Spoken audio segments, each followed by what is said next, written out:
I believe we are live. I believe so. You are listening to WJMF 88.7 HD2 Smithfield, Providence, or WJMFradio.com. Welcome into Down to the Wire. I'm Brian Costa. And I'm Carter Adams. And we got a great show ahead for you guys tonight. What a game this Sunday, Carter. I mean, I can't believe it. Tom Brady is now a 7-time Super Bowl champion. Crazy. I can't even believe it either. I am absolutely mind blown. Frankly, it doesn't even feel real to me at this point anymore. Growing up a Patriot fan and all that stuff, seeing all six and at least growing up with all six, it kind of, you were able to kind of process it a little bit. The way I'm looking at this seventh in a way is that, when you see, I'm not the biggest soccer guy in the world, but when I see a bunch of these soccer players that, I may not know the sport, I may not know a ton about it, but I respect it enough to know that, hey, when something happens in that sport and when a guy has a lot of championships, you respect it. Tom Brady is starting to become like one of those figures now to me, where it's like you can't even comprehend what he's doing at this point. Like 5 Super Bowls, it was like, what, some guys had won 5 before, but in terms of quarterbacks, no. 4 seemed plausible. 6 was when it was starting to get crazy, but again, it was with the Patriots. But Tom Brady leaves New England after the 2020 season, goes down to Tampa Bay, does his thing, gets his guys and like Rob Gronkowski, gets guys like Leonard Fournette, brings back his main guy, Antonio Brown, and they run it back, but now do it down south, and they come back with a Lombardi trophy. Yep. What were your thoughts on the game? That was just absolutely ridiculous. You're right when you're talking about Brady as a world athlete now. He's outside of the U.S. He's grown. You see, I don't know if you saw his Instagram story. All these soccer players are showing him respect. Yeah. But I love to see it. It's like two different worlds coming together with American sports and world sports. He literally feels like a global figure at this point now. Where back before he won the 4th ring, it was like, okay, he's a Hall of Famer, but it was, and obviously it was kind of looked upon as it's going to be like, he's New England's great, he's this person's great, where it's going to be like, out west you have Joe Montana, out here you got so-and-so, but he's become Jordan-esque at this point, where it's absolutely crazy how much he has just ascended to this level. Frankly, it's surreal. I don't believe it. They celebrated with an incredible parade today. We saw the video of it. Brady looks absolutely sauced afterwards. Oh, yeah. He had to get carried out He was having fun. Oh, he had the best day. Did you see that? Did you see that they actually physically threw the Lombardi trophy across from boat to boat, and Rob Gronkowski caught it on the other end? That thing means nothing to him now. No, he's like whatever. I got 6 more of these things. Yeah, whatever. It literally doesn't matter to him. He's gonna have to fly back to New England if he wants to see him. But yeah, he'll make it work. And and in his mind, he's probably just like, I'll just win another one, and I'll just replace the one I just lost. Like how Gronk played baseball with the 6th one, and there's still a dent in it to this day. Yeah. It was just an absolute, just incredible thing to see. Again, it's weird it's so weird still imagining Tom Brady not in Patriots colors, but how do you feel about this one? It's that lucky number 7. I think that 7 is just such an odd number. I remember when you were saying after 5, it was like, okay, after 6, that was when it was starting to get unreal, but now he's done it on a different team. He's conquered both conferences. I think his run in the playoffs this year, personally, not the greatest, but as a team, that Tampa Bay Bucs team killed it. Took down Aaron Rodgers, took down Drew Brees, took down Mahomes in the Super Bowl. It's unreal. This guy is just a world-class athlete now. And I like that more people have respect for him now more than ever because he's not a Patriot. Yeah. No, people are realizing, hey, it's not just the combo of Brady and Bill. Brady did a lot, and he should be taken seriously as that kind of guy. He proved it. And he's now, and especially since he's doing it at 43. It's not like he did pull the LeBron, and I think LeBron was probably in his 20s when he went to the Heat. Obviously he has his better days ahead of him. Brady did this when most guys, the only guys at his age that are usually around the league at this point are kickers. He's doing this. It's absolutely incredible. Another thing that I thought was kind of crazy about it is that a lot of people thought that, maybe Super Bowl 52 was the last game that we were going to see Tom Brady, or at least a Tom Brady game. There might have been games where Tom Brady's in it, but we weren't going to see another Tom Brady game after Super Bowl 52. I disagree with that. The last Tom Brady game I thought we were ever going to see was the 2018 AFC Championship game against the Chiefs. Didn't have the greatest game through I think a pick or two. Struggled at times, but when it mattered, he had that crucial drive at the end, and he did things that were Tom Brady-esque. And throughout all of the season before he left the Patriots, 2019, in my opinion, there wasn't a single game where I was like, that was a Tom Brady football game. Brady had some decent games, but I never felt like there was a Tom Brady football game. That Super Bowl was a Tom Brady football game. Oh, it was. He looked like he looked like he did when he's never played like that in the Super Bowl either. I mean, he did well against teams like the Eagles and stuff like that. I mean, oh yeah, but he literally looked like a younger version of himself. And at this point, you're shaking your head, just going, I mean, if New England had given this guy some weapons, I mean, and before people come at me and say like, well, they had Julian Edelman, they had Rob Gronkowski, they had Wes Welker. Edelman was a seventh round pick. He was a quarterback, and Gronk, frankly, I mean, he's my favorite player. He was my favorite Patriot. I mean, but the only reason that Gronk was really available was because he had an ailing back injury that allowed him to slip into the second round. But frankly, at least through the draft and through free agency, the Patriots really failed to surround him with a lot of key talent. James White's another guy, fourth rounder. I mean, great pick for the Patriots. At that position, but but in terms of N'Keal Harry, you could have had A.J. Brown or DK Metcalf. You could have had all these other guys. And I mean, and N'Keal Harry, I liked at the time. He kind of looked, he was kind of like a spider monkey who could go up and just grab anything out of the air, and he could really make a play happen. But he just hasn't been that guy in the NFL. He's just kind of been a stiff. But frankly, I think that the Patriots, had they surrounded him, he wouldn't be going anywhere. They had the chance to pull the trigger on the Stephon Diggs trade. They didn't do it. And this is why I said to you earlier in the day, Brady is retired, but he's still playing. Yeah. And that's because he does have the strongest supporting cast around him that he's ever had in his entire career. And he's capitalizing on it. Good for him. He should be. This is where he belongs at this point in his career, I believe. Yeah. No, I mean, he deserves to be surrounded with this talent, with these riches at this point. I mean, it's almost like every other Patriots player that goes through the system, though. Belichick gets the most out of him. He got the absolute most out of Brady.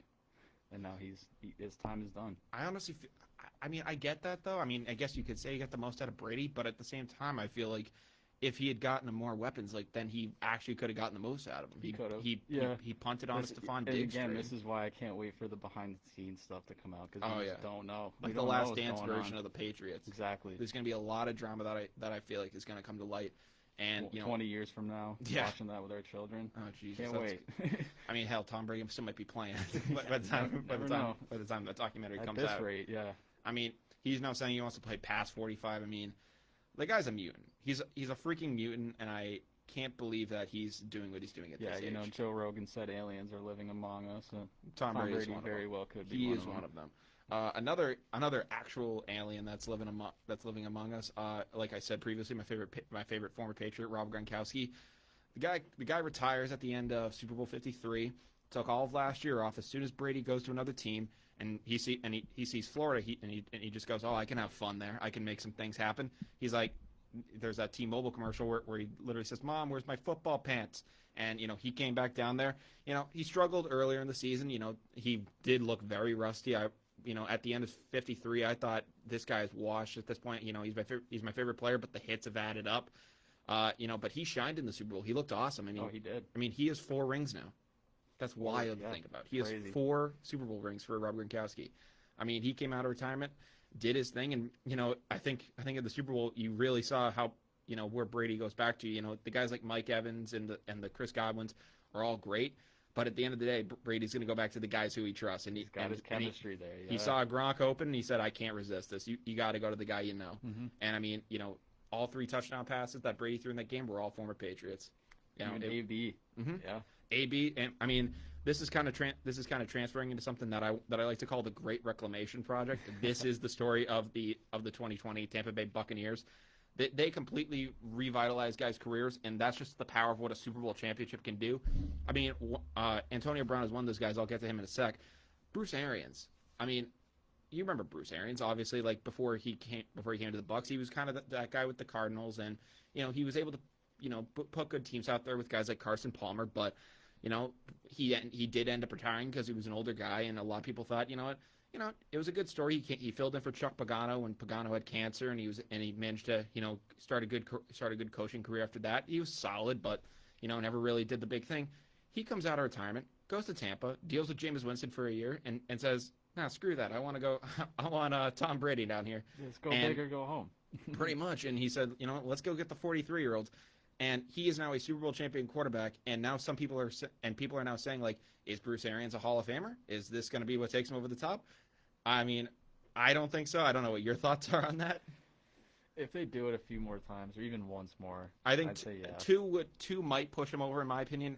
One Super Bowl championship, a lot of guys have done that. Gary Kubiak did that. Joe Flacco's done that. Yeah, Joe Flacco, exactly. Joe freaking Flacco. I mean, Mr. Elite has done that. It's going to take more than one. Yeah, exactly. It's going to take more than one. It's going to take more than one ring to actually solidify it.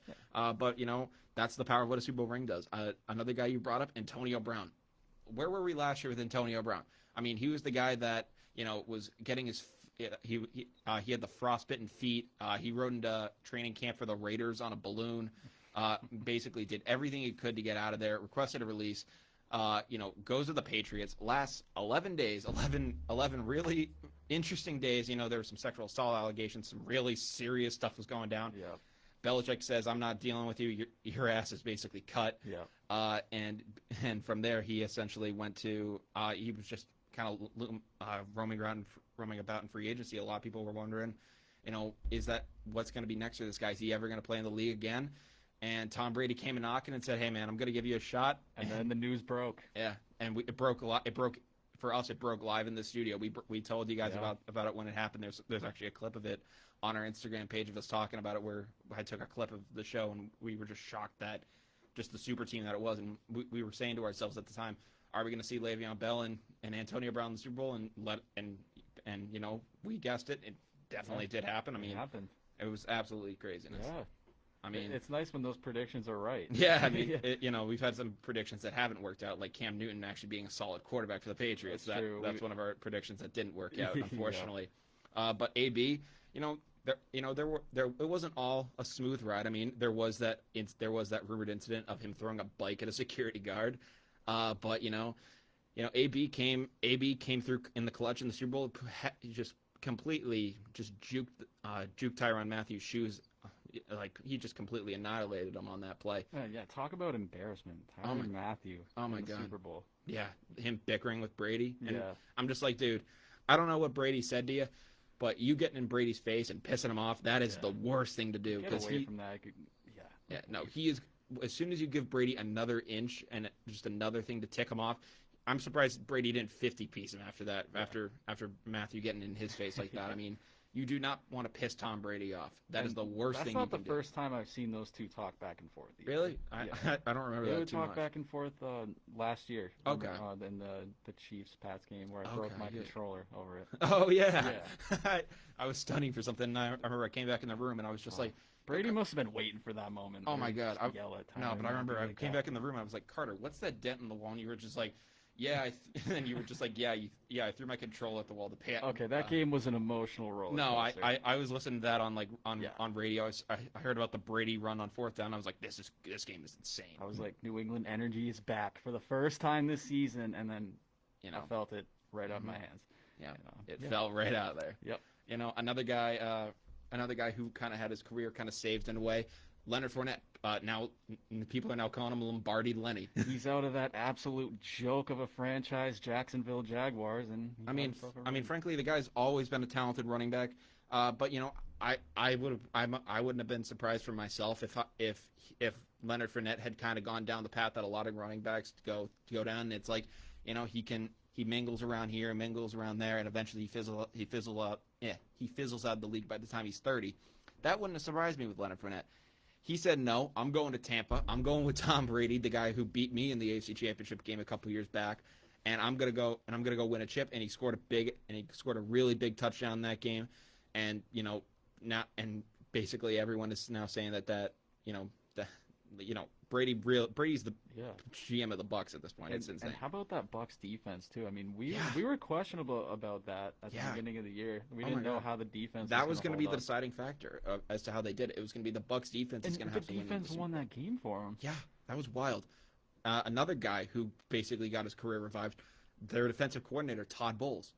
He was the former coach of the Jets, and people were just like, "Geez, Todd Bowles." Like I don't really remember how all the talk behind it, but it was really just like, you know what, this guy can't lead a team, and now he's starting to become a front runner for coaching positions again. Where it's like, if you fizzle out with the Jets, it's like your career's over, man. If you can't make it with the Jets as a head coach, then man, you're done. You're done for, man. So it's like he completely came back from the dead with his career, and good for him. I mean, he deserves it. He completely overhauled that Tampa defense. They are a force now to be reckoned with. Devin White is a monster. Oh, Devin White. That guy's going to have a great career. Yeah, that guy's a freak, and he's still on his rookie contract. Freak of nature. Yeah, I mean, that dude is something. He had a crucial pick in the game, I think, too, right? Right at the end, yeah. Yeah, so, he had the dagger at the end. I mean, that Tampa team is going to be looking very ready to run it back. They're going to be a scary team to look at. One of the things that's going to help them run it back is apparently Mike Evans is already saying that he wants to restructure his deal to help keep the guys together. Keep it together, yeah.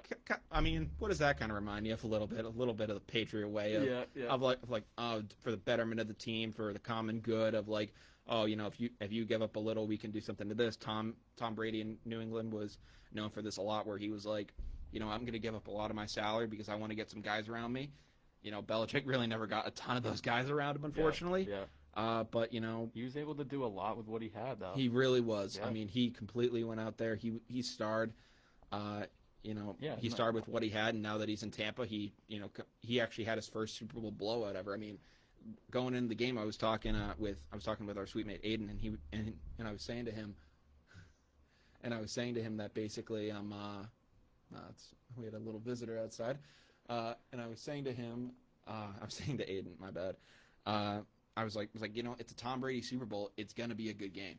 Like that's one of the guarantees that you get. Like, but Brady came out there, and it wasn't an amazing game, but I was amazed at the fact that Brady was still doing this. Yeah, it was an awesome game. Incredible. Yeah, and I mean, Mahomes just got absolutely exposed too. Yeah. His entire play style got exposed. A lot of people are coming to the defense of Pat Mahomes right now. I mean, there's that play of him. He looks like a shortstop, just completely just like sideways, just humming that thing towards the end zone. I mean, Mahomes could have had a better day. I mean, but there were some plays where he literally hit receivers right in the face, and they didn't come down with it. That's inexcusable. You got to be doing that, especially in the Super Bowl. Yeah. But it was a pretty tough day. I mean, in the post game press conference, Andy Reid even said, "Yeah, I have no idea what just happened." It was like I had no answers for him today. I mean, we did not expect that from them. Yeah. So if they want to run it back and possibly have to beat the Bucs, they're gonna have to come up with a new game plan. They're gonna have to come out with some energy this time.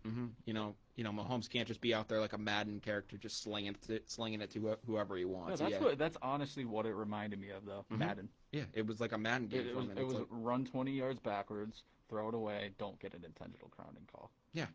Every time. And he gets away with that when he has an offensive lineman on his left to protect him, Eric Fisher. Yeah, no, and that was the big thing that hurt him in that game. It was huge. That line collapsed on him in 3 seconds every single play. Well, I think the big thing that caused more issues is that they also had an lineman out, Schwartz. I forget his first name, but so they had 2 out. Yeah, so they had 2 out. But the problem that Andy Reid did, instead of just saying, oh, Eric Fisher's out, let's put whoever the backup guy is in for that, he decided to shift the entire O line. So he put the guard at tackle. I don't know if he put the center at guard. But he did a lot of movement on the O line, and none of those guys knew their blocking assignments. Yeah. So it was just a complete mess for them. If you do that, like bad things are going to happen, unfortunately. So going into the Super Bowl, you just can't do that. No, you can't. No. Especially on only 2 weeks' notice, it's one thing to do it and be like in training camp to be like, hey, we're going to miss this guy for the year. We're going to have to switch some things around, and that's just gonna be how things go this year. They tried doing it in 2 weeks. You can't do that, man. I mean, these guys have been practicing these blocking assignments and all these things for an entire season. That's real tough to have to flip on. Yeah, you can't. Even NFL players, it's just tough to flip on them like that. Can't, yep. Yeah. Another thing people are saying now is that they're wondering, is the GOAT conversation officially over now that Mahomes has lost to Brady? I mean, Brady's basically just done everything at this point. I mean, he beat the Legion of Boom, arguably the greatest defense of our lifetimes. He came back down 28-3 against the Falcons. The entire first dynasty was masterful as well. I mean, all the game-winning drives in those games. Mahomes also in his lone Super Bowl win, he came out and he did really well against the Niners. They had that awesome trick play down by the goal line. There's a lot of memorable moments from that Super Bowl. Do you think that the GOAT conversation is over at this point? Yeah. Yeah. It is. Yeah. I have no other words. It's over. I mean, listen, Mahomes at this point would need to probably come out and win at least 8 more Super Bowls to do it. I mean, it's going to be very difficult. Maybe he will, but maybe he will. We'll see. And maybe that's just the way the league goes, where someone can do that. Frankly, I mean, even if he does, I'm gonna have a very hard time saying that it's him now over Brady after just seeing. I mean, maybe that's New England bias. It probably is, but just seeing what Brady did for the Pats and now has done for the Bucs in his career. Seeing what Brady did to Mahomes too. I think even if Mahomes wins, like you said, 7 or 8 more Super Bowls, there's still no comparison because Tom Brady beat him in one of those. Yeah, and he did it at 43. Yeah. So it's like he literally did it where most guys, again, like I said, are out of the league at this point. So I mean, the fact that he did it, absolutely incredible. But I think it's definitely gonna be very difficult for Pat Mahomes to overcome it. Whether he does it or not, that's gonna be very interesting to see. But before we end up getting into some other NFL news, we'll kind of almost do like a bit of a halftime show that we a little bit of a halftime break, similar to how the Super Bowl goes. The Super Bowl halftime show. Let's kind of transition to pop culture a little bit. Yeah. The Weeknd delivered a spectacular performance. I don't know about you. When I was watching that thing, I was absolutely just like enthralled. I thought that thing was crazy. Oh, me too. Yeah. I have heard a lot of negative feedback. I have too. I saw KFC on Barstool try to basically trash it. I was like, since when does Barstool have a deal with the Grammys now? Yeah, exactly. Since when? Yeah, true.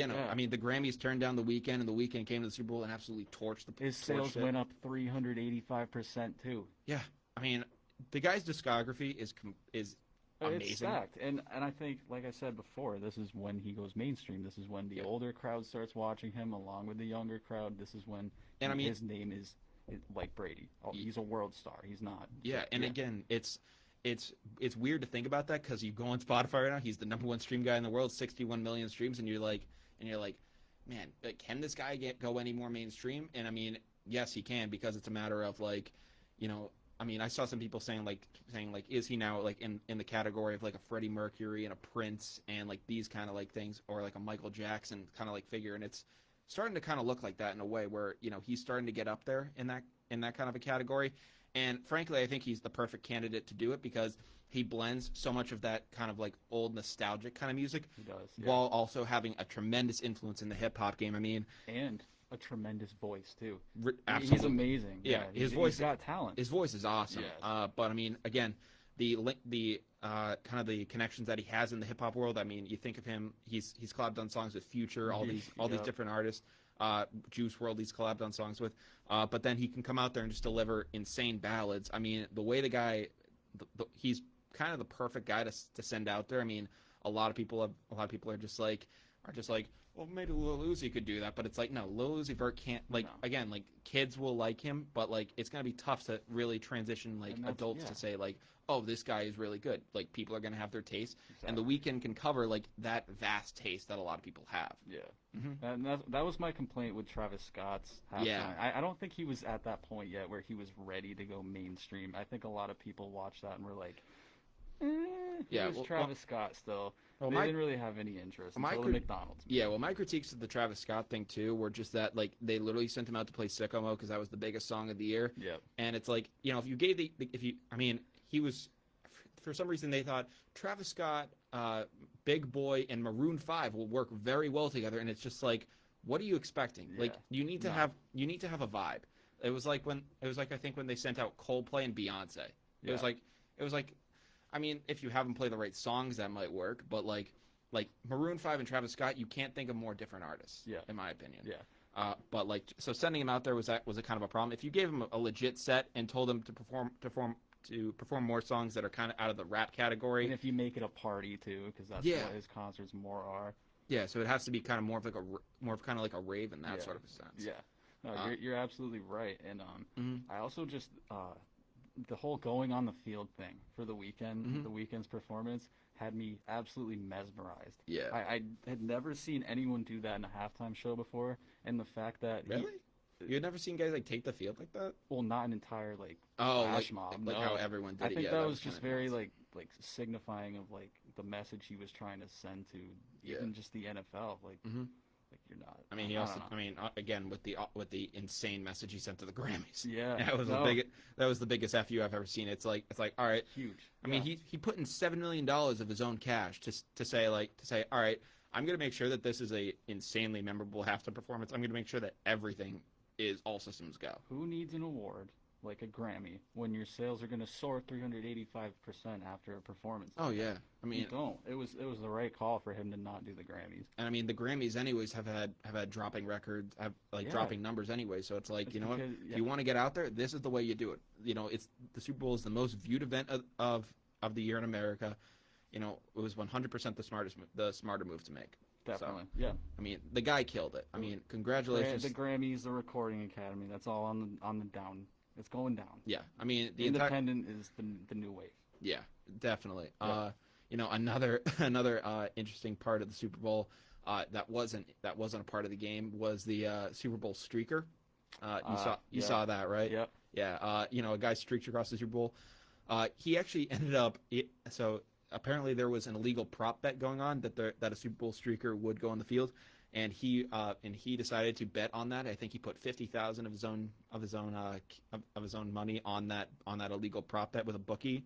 And you know, I guess what they did is they sent one guy out onto the field, so all the athletic security guards would go and tackle that guy. And then once they're like, oh, we got one, he just came out and just sprinted on the field, and that's why he got as much attention as he did at the Super Bowl. So Yeah, that was an amazing moment, though. and I guess from that he allegedly, I mean, again, this is all alleged, so I guess he allegedly made $375,000 from that illegal prop bet. Now the IRS is probably going to come after him, Yeah, and probably. he might lose that all. But you know, but if they don't, the bail to get out of prison was allegedly only $1,000, so he's probably just like worth it. Yeah, it's so I mean, worth it. I mean, I was just about to ask you what his bail was. I mean, hopefully he's not a Tampa fan. Otherwise, he's never allowed back in that stadium again. Yeah. You know, hopefully, you know, maybe he's one of those New England fans who followed their way down and, you know, made it work down there. He was just like, you know, I'm just gonna sneak down there, gonna be a Tom Brady fan, screw the Patriots at this point. And he was like, when the opportunity presents itself, I'm running on that thing. Kind of like Kevin Youkilis. You follow that guy? Oh yeah, You do? yeah. What about him? He's in Tampa living it up. He's a Brady fan. Oh yeah, Yeah. Kevin Youkilis, OG Red Sox. Yep. Love him. I mean, that batting stance is unforgettable. Unforgettable. Yeah. Another thing that, you know, so then leaving kind of the NFL sphere and the Super Bowl sphere in a way, there was some other NFL news that was going around. You know, a lot of people are asking now, now that Brady has won his 7th Super Bowl down in Tampa, what the hell does Bill Belichick do? I mean, you know, they went 7-9 last year. Decided to bring Cam Newton in. A lot of people had high hopes for the guy. Thought the shoulder surgery he got was gonna, kind of revive his career in a way. And it looked like we had a quarterback from the 1940s who didn't realize that the forward pass was invented. It was very tragic to watch. Right, yeah. I mean, you know, we kind of gave our thoughts on that season. I don't think we were ever able to cover like our thoughts of Cam Newton after the season. What were your thoughts on just that entire Patriots season? I didn't really get to catch the end of it, and just, Yeah. I kind of lost interest when they're not playing well. There's less incentive for me to watch. Yeah. I don't know if you feel the same way, but yeah, that guy needs to leave. Yeah, no, I mean, I've been seeing a lot of like Pats fans saying, no, Cam needs to stay. He just needs to learn the system. If we make the system for Cam, and I'm just like, dude, I mean, listen. No, he doesn't even have the right throwing motion. No, he can't throw over the offensive lineman. Yeah. It's either he's chucking a deep bomb that's gonna go 60 yards down the field and by the grace of God will land in someone's arms, offense or defense, or he has to do a little check down pass that's literally 2 feet in front of him. If you need him to go anything above 5 yards, like in between 5 to like 25 yards down the field, he can't throw. He can't get it over the O-lineman's head. And it's sad to see, but it's just the reality of the situation at this point. Every time I see him on Instagram, I see him working out. He's just building muscle. Like, no, hit the field and learn how to throw the ball. Yeah. Like that throwing motion is That's what's going to make you valuable to a team. That motion is so ugly, and I mean, it's horrible, and it's been like that his whole career. I don't know how he made it work in 2015. Yeah, no. I mean, a lot of people right now are saying are kind of like saying like, oh, like the Patriot way, it's all Brady, like Brady's the system, like all this stuff. And I mean, there is a part of me that is like, Brady had a lot of influence on this team, but at the same time, I'm just like, if we could get a quarterback who could freaking throw the ball, like at least just try to throw it at the receivers instead of like just instead of just like looking back there seeing nothing's available, I'm gonna try and like scramble, but I'm old at this point and I can't make a play. Yeah. Like that's not how you win games in this league at this point. You're right. You can't. No, it was absolutely ridiculous. Mm-hmm. I mean, just the whole Cam Newton situation really pissed me off this season. I mean, I really thought they should have gone to Stidham by the time they were out of playoff contention. The fact that Bill stayed with Cam, I mean, he was a great defender of him. He said that he apparently he was a really good worker for the Patriots. Yeah. And I mean, I'm not gonna discount the guy for putting the work in. That offense is not easy to learn. No, and especially when they're bereft of all that talent. Yeah. So I mean, there's a lot of things going into the Patriots for next year. If he did happen to come back for another year, how would you feel?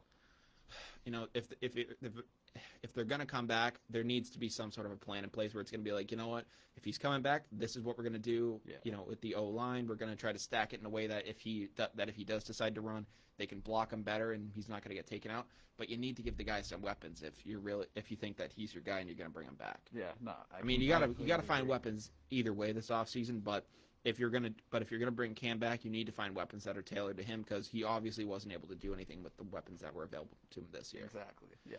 A lot of people are saying that this is like a dark day for the Patriots, and I mean, frankly, it kind of is because a lot of people are just like, how valuable was Belichick? Are Belichick's rings valid? I mean, I don't think that's really a fair thing to say, especially, a lot of people are saying that. Like people are saying that Belichick's blaming COVID, and it's like, and it's like, listen, everyone's dealing with COVID. There are a lot of things that go into this. I think that the Patriots do kind of actually have a legitimate COVID excuse. They had the most players of any team in the league opt out this year. Yeah. I think they had like 8 players, but they were all like very key and important players. And it hit like week 2, and we came back out there after the whole COVID thing when Cam Newton came back, and we were just not the same team. We had energy week 1, we had energy week 2, even when we lost against the Seahawks. Mm-hmm. Not the same team after that. No, I mean, week 3 it was kind of starting to fade. It was like listen, it was like, all right, maybe they're just kind of mellowed out today. Maybe they'll pick it up like week 4. I think that was when they played the Chiefs, and that's when Cam got COVID. If we saw like the Cam Newton of weeks 1 and 2 in that game, I actually think we win that KC game in my opinion. Oh yeah, I agree. Yeah. But if we saw the Cam that returned, I think KC would have honestly blown the doors off us. Yeah. So I mean, maybe a lot of people are saying Cam had COVID, he just wasn't able to be the same after that. And if we give him a shot, maybe he can do it. I'll give you that. There's a shot, but it's not a great one in my mind. I'm kind of in the same mindset. Like if he comes back for a year, I won't be heartbroken. It's a learning experience. Like maybe he'll actually do well. Yeah, I mean, if you do though, I think you have to have at least some other option at quarterback. Outside of Jarrett Stidham. Oh yeah. Who I mean, maybe Stidham can learn and be that guy, but the trust in Stidham in the Patriots organization has plummeted within the past year at this point. A lot of people thought Stidham might be able to step in for Brady if Brady goes down. It's gone to the point where it's like we're gonna put Brian Hoyer over you. Like Stidham is a 3rd round guy or a 3rd string guy. Yeah, he's a 3rd string guy at this point, which is like crazy how much the tides have turned with him. Yeah. But like guys that were out for the Patriots last year was like Marcus Cannon, the key O lineman. I think he's kind of overrated, but he's been a key guy for those Patriots teams. Yeah. Dante Hightower. If we sorely missed him this year. Oh yeah. Patrick Chung, very good safety. Brandon Bolden, key special teamer who a lot of people say that special teams is kind of overlooked, but Brandon Bolden is an outstanding special teamer. There were some other guys too, like Matt Lacoste and other guys like this. Marquise Lee, I don't think he was going to be that great for us this year. He probably would have been, but he would have at least been an option at receiver. Mm-hmm. But I think that just losing all those guys, I think the Patriots next year when those guys are back, that's going to be the prove it year because Belichick, you're able to make all these excuses this year. This next season coming up, all those guys are back. If you put a team out there and despite injuries or whatnot, this is still the result. You need to seriously do some soul searching. Especially on the defense. I think if the defense plummets next year, there's absolutely no excuse for it. Yeah, I mean, the defense last year was like a top 10 defense. That's what I'm saying. Like, the defense last year was overperforming. Yeah, no. So in my opinion, it's like listen, if the defense if the defense is that, and that is what we are as a football team, where we have, a top 10 defense and our offense just sucks, that actually may not be the worst thing, because it's like in free agency you have, I think, $70 million in cap space. Cap space, you know where to target. You know what to target in free agency. If you have a solid presence on defense, go after a receiver or go after a tight end. I think Hunter Henry's available in free agency. Go get that guy. Yeah. Whoever's the quarterback of that team. The Patriots have sorely missed a tight end since Gronk's been out. Whether you want to say, his receiving at the end was great, he was still a key blocking tight end when we've missed him sorely. So I think getting Hunter Henry would be a great option. Some people said that maybe we should draft Kyle Pitts and that he could be an option. I mean, there are a lot of different ways that the Patriots could go, but I mean, I think that this next season is going to really be the preview. And for God's sake, Belichick, if you can hear this, play Gunnar Olszewski at slot receiver. Dude, what are your thoughts on Gunnar, man? He needs to be a receiver. Yeah, he does. Dude, I really like Gunnar. Actually, I don't know if I've shown you this picture. There's a picture of him. He posted it on Twitter. He's like next to his truck with his dog. Oh, he's a great dude. It's the funniest picture. Let me try and pull that. Let me try and pull that up, and I'll have you show the camera that if I can find it. It's like right on it's like literally very recent in my camera roll. So let me find that. Yeah, but I remember last year. One of the games, Gunnar Olszewski just broke out completely. When they threw him in at receiver, he caught a touchdown pass first thing. Yeah, look at that, man. You can't hate Look him. at that, man. Show the camera that. Show the camera. Yeah, show the camera that, man. That man needs to be our slot receiver. That guy needs to be our freaking. Yeah, that guy needs to be our freaking slot receiver. Like 100%. He does. That is one of the dudes right there. And that's why it's so frustrating. The talent is already there on the team. He just needs to be playing a different position. Oh yeah, I mean, great special team. I really hope he does next year. I really hope he does. I mean, another guy that we hope can do well next year is Julian Edelman. I think he's 35 at this point. He is saying that he wants to retire a Patriot, which that's awesome, man. I wish Brady and Gronk could have done that. Yeah. But I'm surprised that Edelman isn't trying to get out and go to Tampa himself and try to literally make the Tampa Bay Patriots. That did surprise me. It looked like that at first, where there were some rumblings of him being kind of unhappy that Brady left, and I was like, Edelman's going to Tampa with him and Gronk, and it's just literally going to be the Patriots down there. But honestly, the Tampa Bay Bucks do not need another receiver. No, they do not need another wide receiver. That's a waste. Yeah, absolute waste. That's literally a spoil. Literally unless he's signing a rookie contract. Pretty much at this point. We at least need to receive something better, some better compensation than what we received for Gronk. We received a 5th round pick for Rob Gronkowski. That's ridiculous. Yeah. So, another thing the Pats need to fix going forward is that Bill does need to draft better offensively. And it's not about getting guys like James White in the 4th round that count. It's about actually capitalizing on 1st round picks, because it's been like Sony Michel, Isaiah Wynn, who could still be good, and he's had injury trouble, so we'll have to see with him. But we drafted Kyle Duggar in the 2nd round. And some people are saying he still has promise, but we're taking a guy out of Lenore Ryan when maybe there's a guy from big school that we could actually I really don't understand the thought behind that. But again, Belichick's defensive drafting has actually been fairly consistent. He's actually been able to do pretty well at that position. You think of guys like Chandler Jones, Devin McCourty, Gerard Mayo, other positions like that. He's been able to capitalize on 1st round picks like that. But within the last 10 years, there really hasn't been a solid early offensive weapon where Belichick is where he's taken a guy with those picks and being like, this guy is going to be a fundamental guy, and it works out. Yeah. That's the big flaw that we've seen so far. Last draft he just traded the 1st round pick. Yeah, he literally just traded it. Didn't even want it. And again, this isn't a knock on Belichick the coach. It's Belichick the GM that has kind of been the problem so far. And it's one of those, and it's kind of one of those double-edged swords where it's like, if Kraft goes in and tries to tell Belichick how to do things as the GM, he's going to be like, you know what, I'm out as the coach. If you're going to criticize me, that worries me. Yeah, and I'm just like, and a lot of people are like, good, get him out of here. But I'm just like, we've had Bill Belichick for 20 years, and we won 6 Super Bowls, and went to. There's no reason to get rid of him. No, there's no reason. Not. And I feel like if we did get rid of Belichick, that's when reality would truly hit me as a Patriots fan. Yeah, it's like, we're there with those other teams now. Yeah, if Belichick leaves. If Belichick leaves, a lot of we're people, just a team. yeah, no, it's literally people are gonna be like, yeah, he's finally out the door. Some people, like the idiots of the world, are gonna be like, he's out the door, and then it's gonna hit them, and they're gonna be like, oh well, we're screwed. Who's our coach now? Because if he leaves, that entire scouting department leaves, whether you want to criticize them or not. Yeah. All those coaches leave because that's his entire coaching staff, unless you're gonna go to McDaniels internally. But all those guys, they're out the door. Like Ernie Adams, probably gonna retire. A lot of guys are gonna be out the door, and it's gonna really set in, and it's gonna be like, all right, we're really starting from scratch here. We're tearing everything down. And that's going to be a really tough pill to swallow for a lot of Patriots fans. Oh, it will be. That's like hitting the reset button. It's not even the reset button. That's like literally like throwing an atomic nuke on New England. Oh yeah, like that. Yeah, like that's dropping a Hiroshima on literally like Belichick,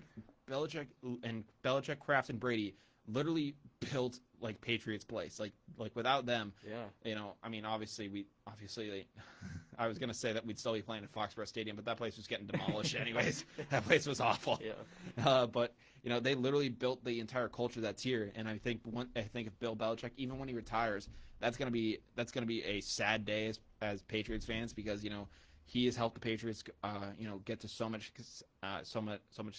success, and I think that hopefully if he leaves, there is a good succession plan in place where the Patriot way of what we hope is not the Brady way, and it's just the Patriot way of consistent winning can continue. Yeah. We hope that there is a plan in place for that. I hope so, man. Yeah. I hope so. Mm-hmm. Before we end up going down to the wire or anything like that, we talked about it during our Super Bowl preview show. We talked about Matthew Stafford going to the Los Angeles Rams, and a lot of quarterback markets are, a lot of people looked at that trade and they're saying that is now going to be the baseline of a lot of quarterback trades happening this offseason. A lot of people are now saying that Carson Wentz, the Eagles want a similar deal for a guy like Carson Wentz. The guy is the yips at this point. I mean, I don't know if you know the name Mackie Sasser or Rick Ankiel. No. Two baseball players. Rick Ankiel played for the St. Louis Cardinals back in the early 2000s. Was a pretty solid rookie pitcher. Came to the playoffs. He literally threw like 4 wild pitches in a row, and he just couldn't control himself. It was so bad he had to go back down to the minors and literally had to learn how to become an outfielder instead. It was so bad for him. The yips got to him so bad. Mackie Sasser, catcher for the Mets in the I think like the late 80s, early 90s. When a guy stole second base on him, he could nail him. He could get up. He was kind of a backup catcher, but he could get up and he could make the throw and do it. When the pitcher threw the ball to him, he couldn't even he had trouble throwing the ball back to the pitcher because he was scared that the ball was gonna he thought he was gonna overthrow the pitcher and just embarrass himself. So he had to double hitch it, and he had to just barely make it back to the pitcher. Carson Wentz, in my opinion, is just one of those guys. He has the yips, and I think back in 2017, he was an MVP candidate. A lot of people were saying that it was him and Brady, and they were neck and neck up until he tore his ACL in the Coliseum out in Los Angeles. Carson Wentz, ever since then, he just hasn't had the confidence to be like, I'm that guy. I'm still the MVP guy, and maybe defenses have figured it out. But I frankly think that he is still just worried about that injury, whether he thinks it or not. That's just something that has stuck with him. I mean, do you think that Yeah, that's definitely a common theme I've seen with Wentz. He doesn't play to his full potential like we saw in 2017. I mean, when he doesn't have to think about it, when he doesn't think about a play, he actually makes a good throw. Yeah. But when he thinks too much and he questions himself and says ooh, can I do this? Can I do that? He kind of goes, oh my God, I can't do this, and he messes up and something bad happens. Yeah. And that's the reason why he's been out when he's been out. A lot of people are saying where is this guy going to go that's going to he can maybe have some revitalized success. Some people are saying the Indianapolis Colts would be a great option for him because he'll have weapons like T.Y. Hilton and kind of a team where it's he doesn't need to be the leader of that squad. He can kind of come in there, be the guy, and just kind of insert himself at the position, almost like someone would at a right guard in a way, where it's oh, I'm just the quarterback, or where it's oh, I'm just the defensive lineman, and hopefully he could just come in and be that kind of a guy. But then some people are also saying maybe he goes to a team like the Patriots and Belichick can maybe get him right. That's going to be very tough. Carson Wentz at this point in his career is kind of broken. Yeah, I don't like that. Yeah, as a fan, no. Yeah, a lot of people have, wherever Carson Wentz has been rumored to go, any fan of that organization is just ugh. It's just it's a visceral kind of reaction to it, where it's just he's just not that guy, and it's it's unfortunate for Wentz, but it's just the harsh reality of it. A lot of people are just this guy's broken. We don't think we can fix him. Yeah. I mean, I mean, do you think that, Carson Wentz can get it back together, or do you think, it's the damage is already done at this point? I'd like to be able to see him get it back together. I liked what you were saying about potentially going to Indianapolis. You're right. He doesn't have to be the leader there like he's expected to be in Philly. Yeah. I think if he could insert himself, like you said, somewhere into a system that's already pretty built up, I think he'll do just fine. Maybe. Yeah. I mean, I never like to bet against guys. I mean, I was talking during our Super Bowl show when we talked about UFC. I was saying that I don't think Conor McGregor has it anymore. I kind of was betting against him because I'm just like, it's really tough at this point. It's gonna be very tough for Carson Wentz to do this and come back. It's not, by no means is this gonna be easy. Like, he is gonna have a lot of trouble coming back. It's not like it's going to be a uphill climb for him. Like, he already has never been the same since that ACL tear. Yeah, and again, that's 4 years ago now. Actually, he came back in and threw a touchdown. After that true, ACL very tear. True. So he has been the same. Yeah, but, not the same since the surgery. Since the surgery. Yep. I mean, on the ACL, he was able to kind of be a warrior. I mean, he's had moments where he's played where he shouldn't have. And again, the guy has incredible toughness, and I mean, I guess the guy does want to kind of see himself as a winner, but people in Philly now are kind of like, we should have kept Nick Foles over you. Like, no one, like Carson, the entire Carson Wentz love affair has completely fizzled out in Philly. Yep. And this guy just needs some sort of a restart, and I think that Indy would be a great shot for him. They got a lot of weapons there. Frank Reich has a great, he has a great kind of great kind of chemistry going up there. That'd be a great place for him. Belichick, that's going to be really tough because Belichick might be able to kind of sit him down and really kind of set him straight and say, like, hey, like, you need to get your stuff together. Get it together, man. Yeah, you need to get that together. Yep. So I mean, hopefully something can happen. I mean, I wish the best for him. I think that when Carson Wentz was at his best, he was one of the better quarterbacks in the league. What he can be for a team now, that's gonna be a serious question. He definitely just needs the right supporting cast, and that goes beyond just other players. I think coaching too. Mm-hmm. I mean, I wish him the best. There was something else that another quarterback another quarterback kind of trade rumor that opened up today. Very shocking in my opinion was that people are now saying that Russell Wilson is now conflicted with the Seattle Seahawks. They're saying that he kind of wants more input with the team, and he kind of feels a little betrayed, similar to how like a guy like a Brady felt, that where he kind of wanted to do more things with the team and was denied. A lot of people see Russell Wilson's first ring as the ring he won while the Legion of Boom was still intact, and he wants to kind of win a ring where it's like, Russell Wilson was the guy that got us that ring, and I guess he's probably put ideas out there, and they probably shot him down, and he's like, what the hell, man? Like, I don't know, if Matthew Stafford is getting 2 first-round picks, a third, and the other team's quarterback, I don't know what the hell a team is going to have to give up for Russell freaking Wilson. Yeah. Like, if I'm Russell Wilson, though, I'm more worried about my career not being like Aaron Rodgers or Drew Brees. Yeah. I'm not really worried about having more input on the team. I'm worried about just getting that ring, because it's not like he has a bad deal in Seattle. I mean, that team around him is absurdly good. Oh, yeah. Like, he should have no complaints with the team. He's thrown a DK and Tyler Lockett and Hollister, and I mean, absolutely no complaints with the team. But I don't know. I don't know if I like all that chatter in Seattle. Yeah, it's a lot of interesting things. We'll probably get into that a little more, later on in our Friday show. We'll probably talk about that a little more. Yeah. But it is currently 7:54. I hate to do it to you, but I think we are officially now down to the wire. Down to the wire. Yeah. So we're gonna go over everything we talked about in the past hour or so, and try to send you off before we end up going into this awesome Wednesday night. It was a very NFL heavy show tonight. We, just with the Super Bowl and all the storylines happening there, we'll try to have a little more of a diverse kind of. And it's not like we have more NFL to talk about either. Yeah, it's kind of all coming to an end here. Yeah. I mean, there's going to be some trade rumors. There's going to be the draft. But we were even saying when this ends, it's going to be, maybe I was talking about UFC, maybe some golf talk on the show. NBA. Yeah, I mean, NBA, MLB is coming back. There's going to maybe some stuff in gaming. I really don't know. There's a lot of pop culture stuff we're probably going to end up talking to. But this is, I mean, in terms of a big NFL haul, this might be it for a while. Unless, this offseason is absolutely bonkers. Yeah. But, we started things off with Tom Brady just doing what Tom Brady does, even with a global pandemic, uncertainty in the world. the one consistency is Tom Brady in the Super Bowl, and usually, it's at this point it's just been Tom Brady winning the Super Bowl. First ring with the Tampa Bay Buccaneers. Rob Gronkowski joined him down there. He now has 4 rings down. He now has 4 rings as a player. I talked about this Tampa team being the great redemption project. Bruce Arians. A lot of guys wrote him off. He's now a Super Bowl champion coach, and people are now saying that he's a really great coach. Antonio Brown had a really, really troubled last couple of years. People thought that Vontaze Burfict hit. I mean, you and I know it best. I mean, we talked about it on this show that we thought that Vontaze Burfict hit completely changed the trajectory of his career. I mean, you want to add a little something on that?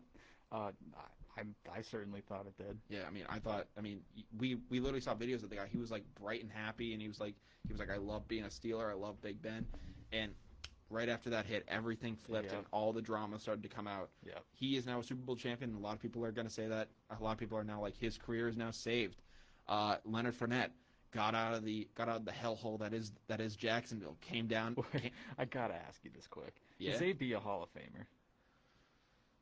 I mean, I don't know his Pro Bowls and all that stuff, but I mean, the ring is a big thing that a lot of guys look for. Yeah, that's gonna be that might be what puts him over, man. I mean, I don't know. What's your opinion on that? Do you think he's a Hall of Famer? I think he's gonna get gypped. Watch. Because of everything that happened off the field, like they're just not going to give it to him. Kind of like what would happen with T.O. Yes, and exactly. In a way, Randy Moss got in.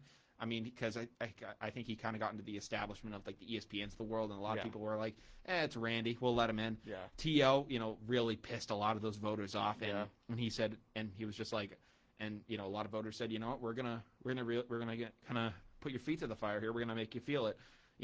Do they kind of do that to AB? I mean, I don't think he's gonna. If he gets in, it won't be as the first ballot. I think they're definitely gonna, make him feel it a little bit and just kind of, make him a little anxious. I think that's definitely in the cards. Yeah. But he's now Super Bowl champion. We talked to Leonard Fournette. He got out. We were just saying he got out of the hellhole that is Jacksonville. He's now Super Bowl champion. I mean, he completely revitalized his career. We talked about Todd Bowles, guy who looked like he flamed out with the New York Jets. His career was, going in all the wrong directions. He's now emerged as a defensive guru. He's now going to be looked upon for, I think, many head coaching jobs in the future. Whether he does it after, this dynasty in Tampa finishes up, that's to be determined. And then Mike Evans is saying that he's willing to take a pay cut, a la the Patriots way. Maybe now it is officially should be deemed the Brady way. He wants to keep this squad together and run it back another time. We talk about Pat Mahomes' struggles in the game. They failed to score a touchdown, only got 9 points in the game. He left it out all over the field, but, just couldn't get it done.